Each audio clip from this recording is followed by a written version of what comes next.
G'day folks, welcome back to the channel. Today's video is about the water system, but basically the water tank, the water pump, how much current it draws. That's what we're going to talk about today. Hit that like button if you get something out of this video. If you haven't already, subscribe for future videos. Let's get on with it. First up, it's a very rainy day, it's overcast. I'm going to do a bit of this video is going to be about current draw, how much current draw the pump uses when the water pump's on. The solar, I've turned everything off except for the actual water pump. The solar panel is still connected, and even though it's a rainy, cloudy, no sun day, I'm still getting about 1 amp of charge through into the battery. So rather than starting from a zero base, it's starting from about 1 amp when we do that part of the video. So to start the video off, you can see the switch panel here. It's completely off. Everything except for the actual water pump. It's got its own switch. So that's the only appliance it's on.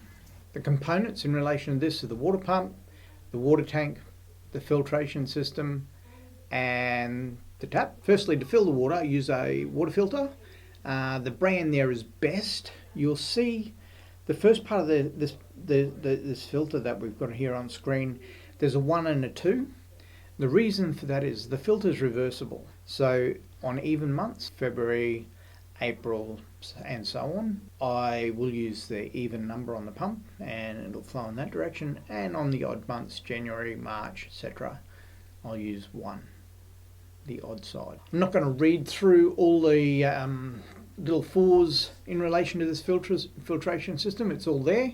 Just pause the video and have a read through it. It is a very, very good filter, and it costs around $100. The filter connects to any garden hose, and the other side of the filter is a food grade hose. So once the water goes through the filter, it comes out a food grade hose into the tank. The Tommy Camper has a lockable water tank cap.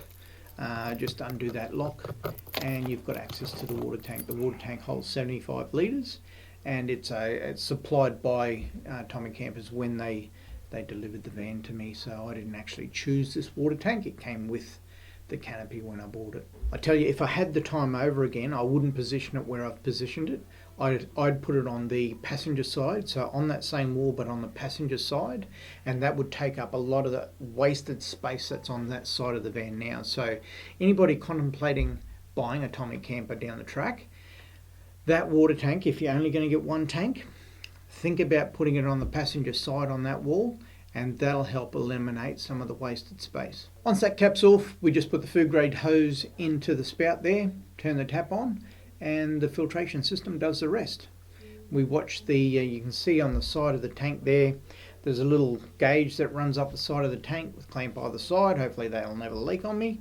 That shows me how full or empty the water tank is. Got 2 taps on the Tommy. One is a no pressure tap, so just gravity feed, and the other one is pressurized, and that's the one I use most of the time. It's particularly for the hot water, so that'll pump into the hot water system, and that's what we use for showering. So I've activated the little Enerdrive app that I have in relation to the current draw.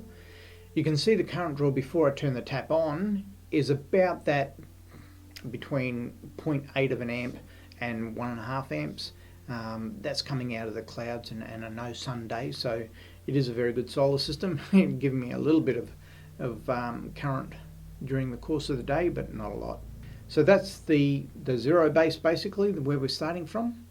You'll see when I turn the tap on, that current will drop down to about 2.5 amps, and that's what it uses through the course of the time that it's on.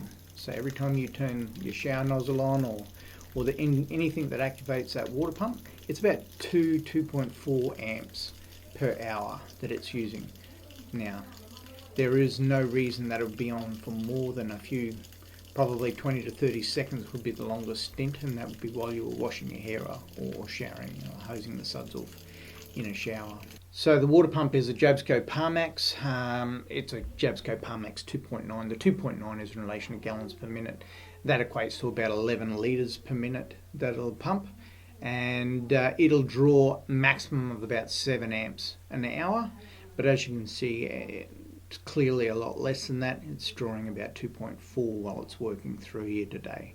Well, that brings us to the end of another video. Thank you very much for watching. If you haven't already, hit that like button for me. Subscribe to the channel. I'll catch you on the next video. Take care.